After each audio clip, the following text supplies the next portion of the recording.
When he walked into the bathroom, I was taking a shower, and this was the beginning of something forbidden, yet amazing. Steam filled the space like a heavy curtain, cloaking me from the outside world. My mornings had become sacred rituals ever since the divorce. Long showers where the water washed away the stress, the loneliness, and the sharp pang of starting over at 38. I had my music playing low in the background, the soft hum of a familiar song mingling with the rhythm of the water cascading over my skin. I didn't hear the door open.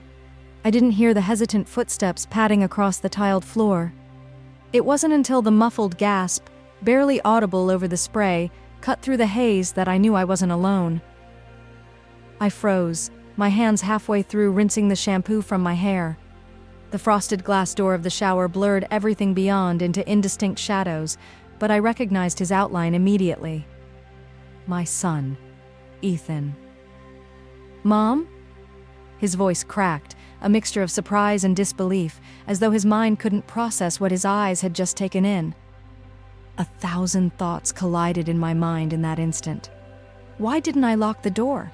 Why was he even home this early? And most of all, what had he seen? "Ethan!" I snapped, scrambling to grab the towel hanging just outside the shower door. The glass fogged up as I yanked it open, the cool air rushing in like a slap against my heated skin. He was still standing there, rooted to the spot, his face pale but his gaze locked somewhere between me and the floor. "What are you doing in here?" I demanded, wrapping the towel tightly around me. My heart was pounding, but whether it was from anger, embarrassment, or something more unnameable, I couldn't tell. His mouth opened and closed, but no words came out at first. He finally managed, I heard your phone buzzing. I thought it might be important." His words tumbled out quickly, defensive as though trying to justify the intrusion. "Your first thought was to barge into the bathroom?" I shot back, though my voice lacked the edge I'd intended. I wasn't." He trailed off, his hands shoved deep into the pockets of his sweatpants. His shoulders slumped slightly, and for the first time I saw it. His discomfort wasn't just embarrassment, it was something deeper, something simmering beneath the surface. "It's fine," I said, softening my tone. "Just next time knock, okay?" He nodded, still unable to meet my eyes. "Yeah, sorry." But neither of us moved. The silence between us thickened, mingling with the lingering steam in the air. His gaze flickered upward for the briefest moment before he turned and walked out, closing the door behind him. I stood there, clutching my towel, my skin still damp and my mind racing. The interaction should have ended there, a simple mistake, an awkward moment to laugh off later, but something about the way he had looked at me, that fleeting second of vulnerability on his face, stayed with me. I shook my head, trying to push the thought away, and returned to the stream of water. Yet, as I stood there, I couldn't help but feel that the line between us, between mother and son, had shifted ever so slightly. The rest of the day passed in a strange haze. Ethan kept to himself, mostly holed up in his room, while I busied myself around the house. But I felt his presence everywhere, a weight lingering in the air that hadn't been there before. I told myself it was nothing, just an awkward moment that would fade in a day or two.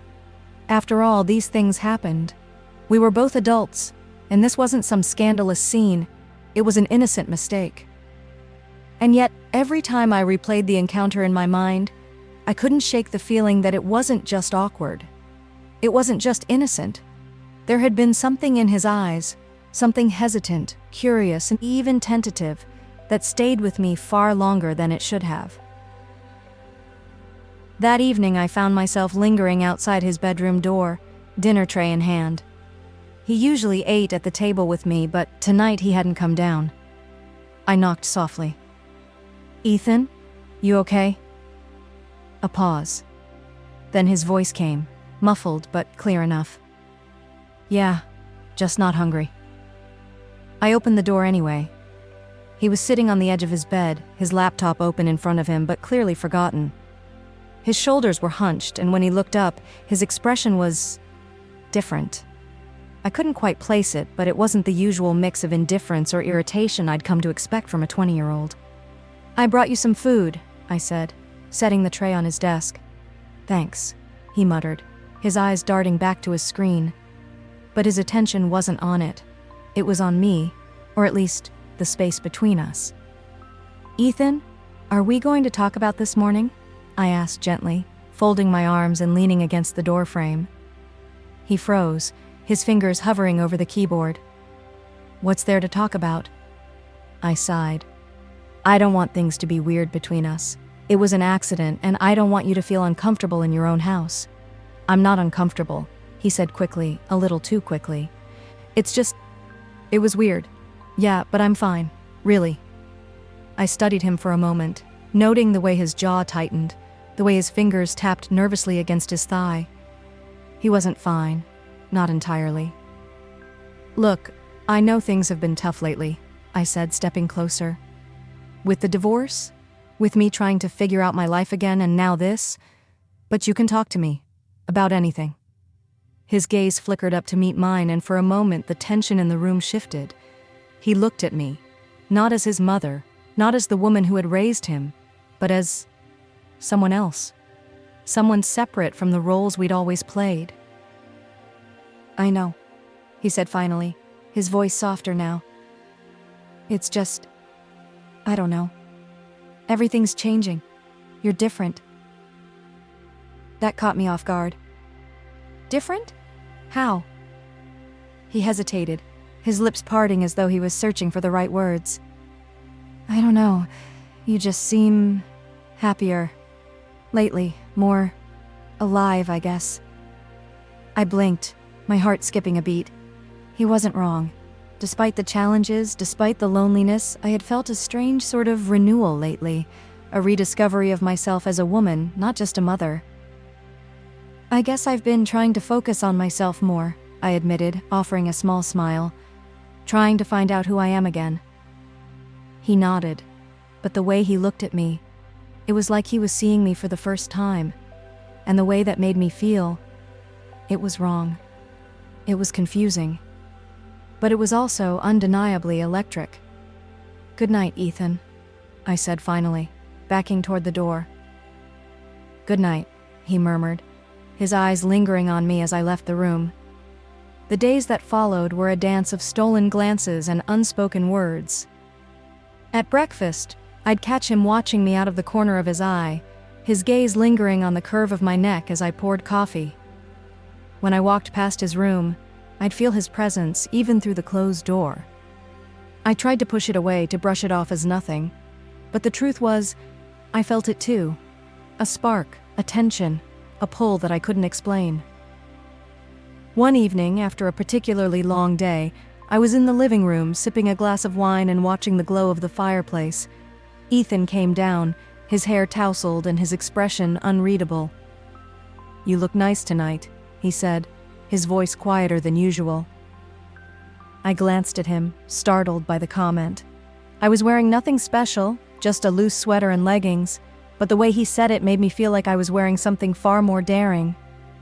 "Thanks," I said, my voice catching slightly. He sat down beside me, the space between us both too much and not enough. The room was silent except for the crackle of the fire, and I could feel the heat of his body, the weight of his gaze.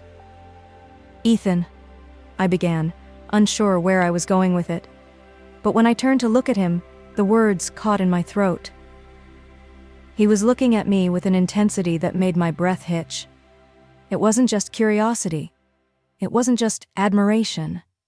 It was something deeper, something that made my pulse race and my thoughts blur. Ethan's gaze lingered on me, his expression unguarded in a way that made the room feel smaller, heavier. The warmth of the fire crackled softly behind me, but the heat I felt had nothing to do with the flames. My skin prickled under his eyes, and a slow, insistent pulse started in my chest. "What is it, Ethan?" I asked, my voice soft, almost trembling.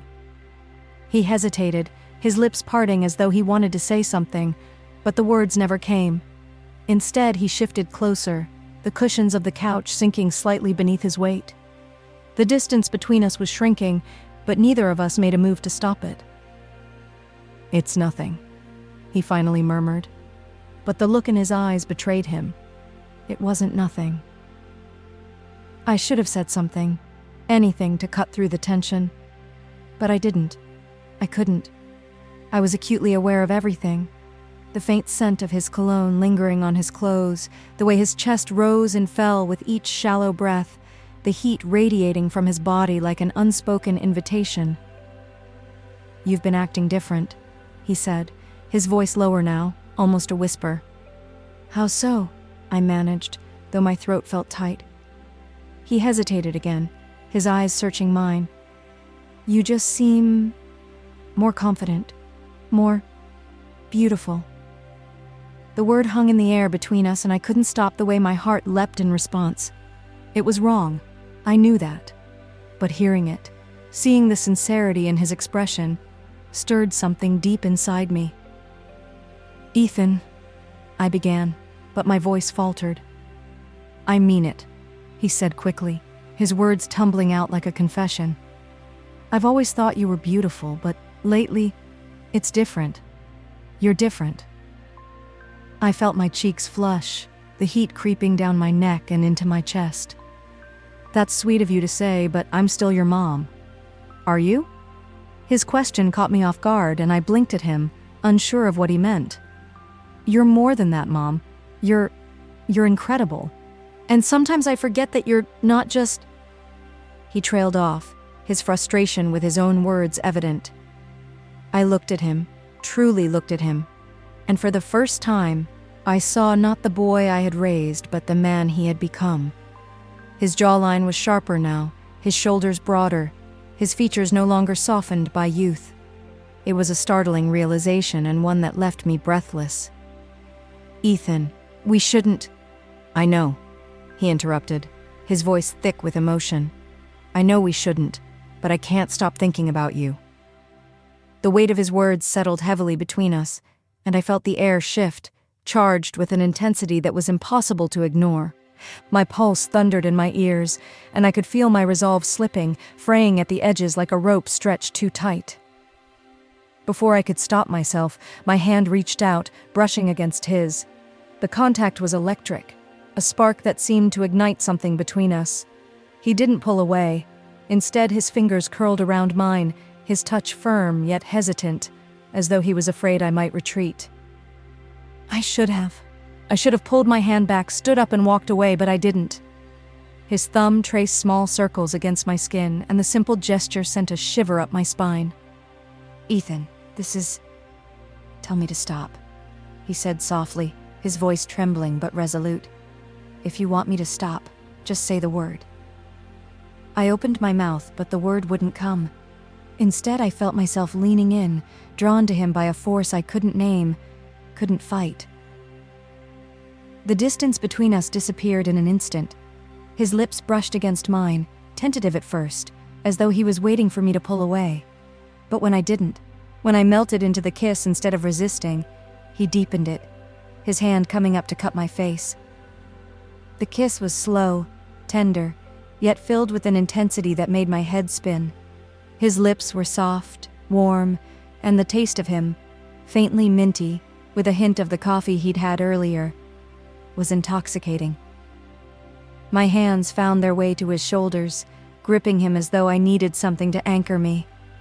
His body was solid beneath my touch, his warmth seeping into me as the kiss grew more urgent, more desperate.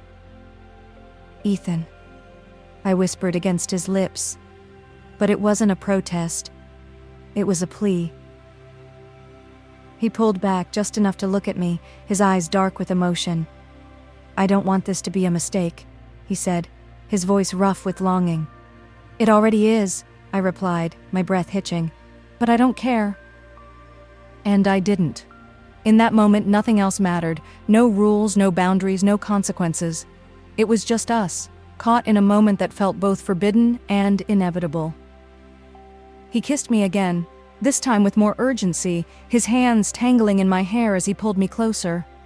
My body responded instinctively, pressing against him as a soft moan escaped my lips. The fire crackled behind us, its warmth nothing compared to the heat between us.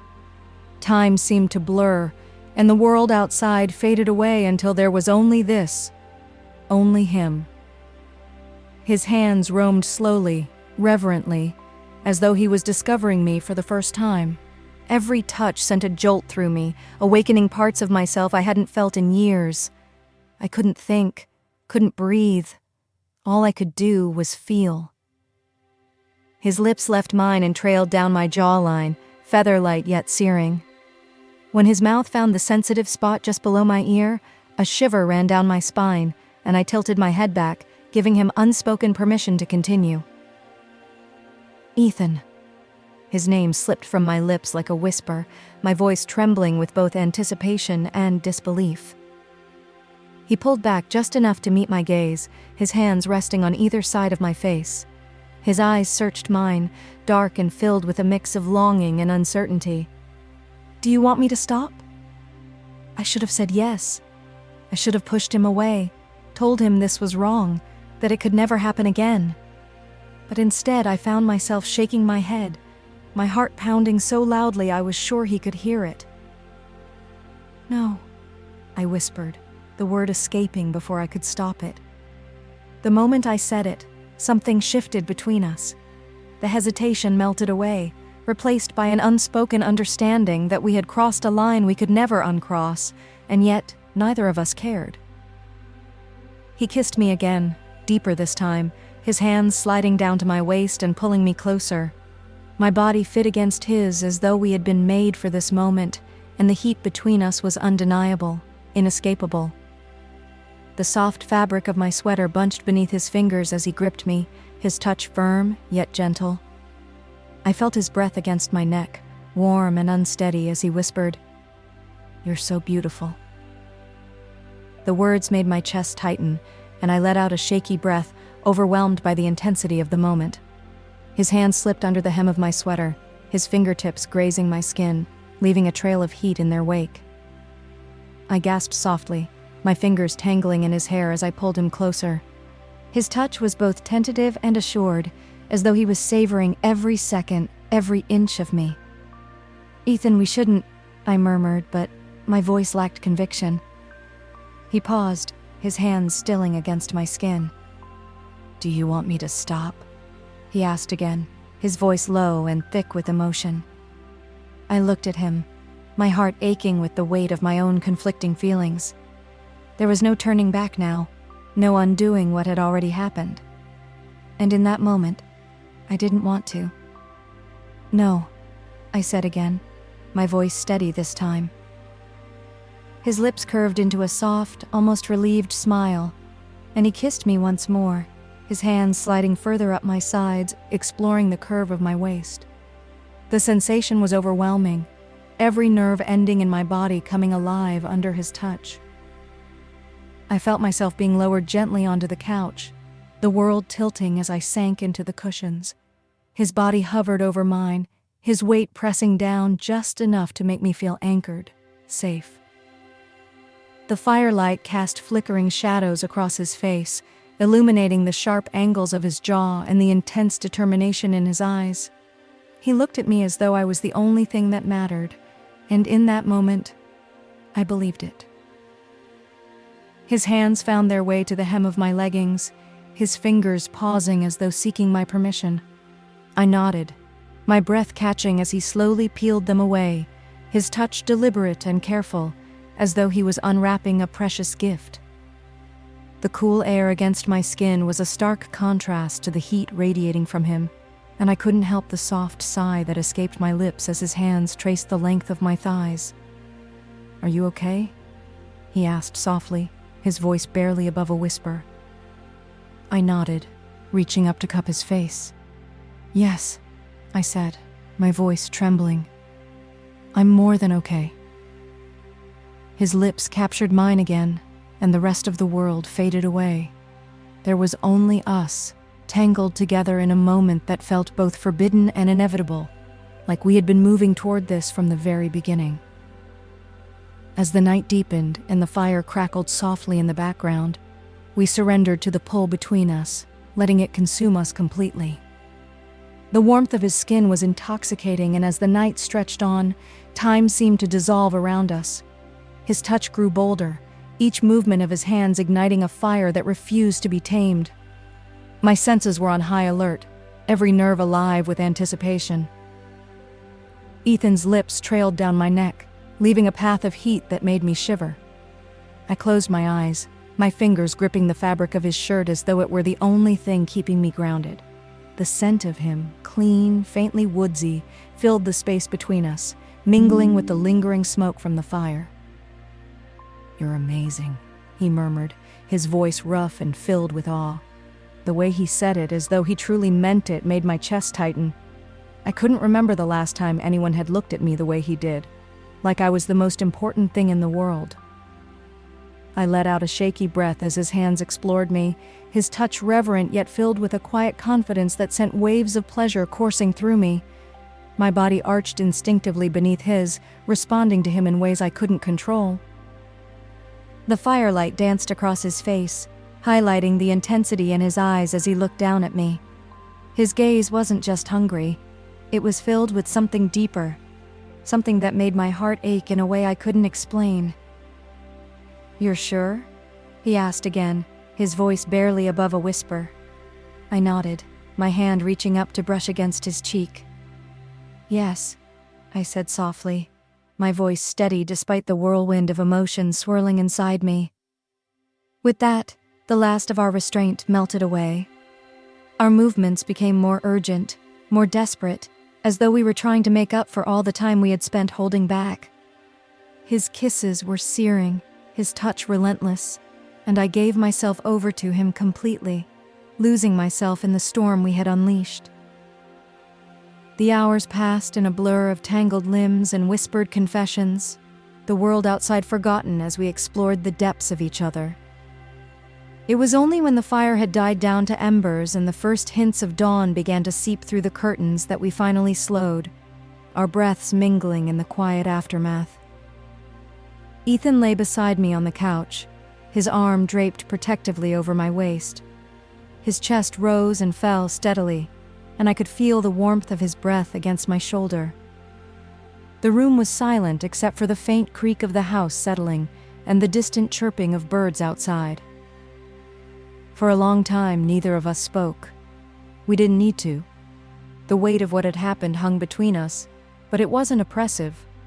It was a quiet understanding, a fragile connection that we were both afraid to break. As the first rays of sunlight filtered through the curtains, painting the room in soft gold, I turned to look at him. His eyes were closed, his expression peaceful in a way I hadn't seen in years. He looked younger somehow, vulnerable, and the sight stirred something deep within me. I reached out, my fingers tracing the curve of his jaw, the softness of his lips. His eyes fluttered open, and for a moment he just looked at me, his gaze filled with a tenderness that made my heart ache. "Good morning," he said, his voice husky with sleep. "Good morning," I replied, my lips curving into a small smile. He leaned in, pressing a soft kiss to my forehead, and I felt a warmth spread through me that had nothing to do with the sunlight streaming in. "Are you okay?" he asked, his voice laced with concern. I nodded, my fingers brushing against his chest. "I am," I said honestly. "Are you?" He smiled, a genuine, unguarded smile that lit up his face. "I am," he said, and the sincerity in his voice made my chest tighten. For a while we simply lay there, the morning stretching out before us like an unspoken promise, but as the reality of the day began to settle in, so did the weight of what had happened. "Ethan," I said softly, my voice tinged with hesitation. "Yeah?" "We need to talk about this," I said, my fingers absent-mindedly tracing patterns on his chest. "About what this means." He nodded, his expression growing serious. "I know. I don't regret it," he said, his voice firm. "Neither do I admitted, the words surprising even myself. His hand found mine, his fingers intertwining with mine as he looked at me. "Then we'll figure it out, together." I wanted to believe him, to believe that we could navigate this uncharted territory without falling apart. But for now, in the quiet intimacy of the morning, I allowed myself to simply be present, to hold on to the fleeting sense of peace that wrapped around us like a cocoon. The day ahead would bring questions and challenges, but for now, there was only us, and that was enough. The warmth of the morning sun crept higher into the room, but the space between us felt frozen in time. Ethan's hand brushed against mine, tentative at first, as though testing whether this fragile moment could hold. When I didn't pull away, he laced his fingers with mine, the gesture both tender and grounding. Last night, his voice broke the silence, low and unsteady. It was everything, I finished for him, my heart thudding in my chest. The word had slipped out before I could stop it, but I didn't regret it. It was the truth. His lips curled into a faint smile, but his eyes remained serious, flickering with emotions too complex to name. "It doesn't have to be just once," he said softly, his thumb brushing over the back of my hand. "It doesn't have to end here." My breath hitched. The weight of his words settled over me like a heavy blanket, warm and suffocating all at once. "Ethan, we can't," I began. But even as I said the words, I wasn't sure I believed them. "Why not?" he pressed, his voice growing more confident. He leaned closer, his hand moving to cup my face. "I know what this looks like. I know what people would think. But last night felt real, it felt right." His words sent a shiver through me, and I closed my eyes as his thumb traced the curve of my cheek. "It's not that simple," I murmured, my voice trembling. "Maybe it is," he countered, his lips brushing against my temple.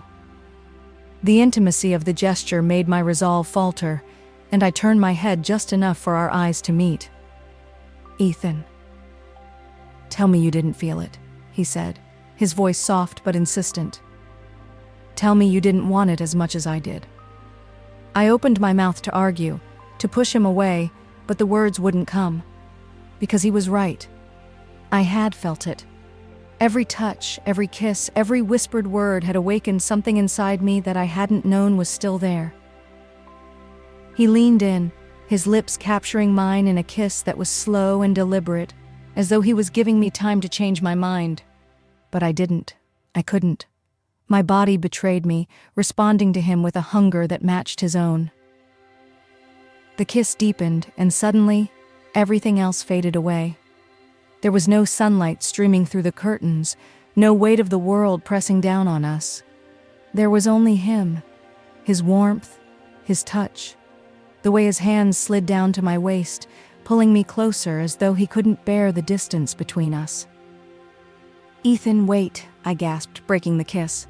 "What's wrong?" he asked, his brow furrowing in concern. I shook my head, trying to gather my scattered thoughts. "We need to think about this, about what this means, for us, for everything." He exhaled sharply, his frustration evident, but he nodded. "I know, I get it, but I don't regret it, Mom. I won't regret it." The way he said it, so sure, so unwavering, sent a pang of both longing and fear through me. "Neither will I admitted, my voice barely above a whisper. "But we can't just pretend this didn't happen." "I don't want to pretend," he said firmly. His hands cupped my face, his gaze locking onto mine. "I want more. I want you." The intensity in his eyes was overwhelming, and for a moment I couldn't breathe. I felt the weight of his words, the raw sincerity behind them, and I knew we were standing on the edge of something we couldn't come back from. But before I could respond, the sound of a car pulling into the driveway shattered the moment. My heart leapt into my throat, and I bolted upright, my pulse racing. "Ethan, someone's here," I said, panic lacing my voice. He frowned, his brow furrowing in confusion. Who could it be? I didn't have time to answer. The sound of a car door slamming was followed by the unmistakable voice of my ex-husband, calling out from the front porch. "Laura, are you home?" My blood ran cold. Ethan's eyes widened in realization, and he moved to stand, his body tense and alert. Why is he here? I don't know, I whispered, my mind racing, but you need to go upstairs, now. He hesitated, his jaw clenching as though he wanted to argue, but the urgency in my voice finally spurred him into action. He grabbed his shirt from the floor and disappeared up the stairs just as the front door swung open. I turned to face my ex, my heart pounding as I tried to steady my breathing. The weight of the night still lingered on my skin, a secret that felt too big to keep but too dangerous to reveal. Laura, he said, stepping into the room and giving me a cursory glance. We need to talk. I forced a tight smile, my mind still spinning. About what? But even as I spoke, I couldn't shake the feeling that everything was about to unravel.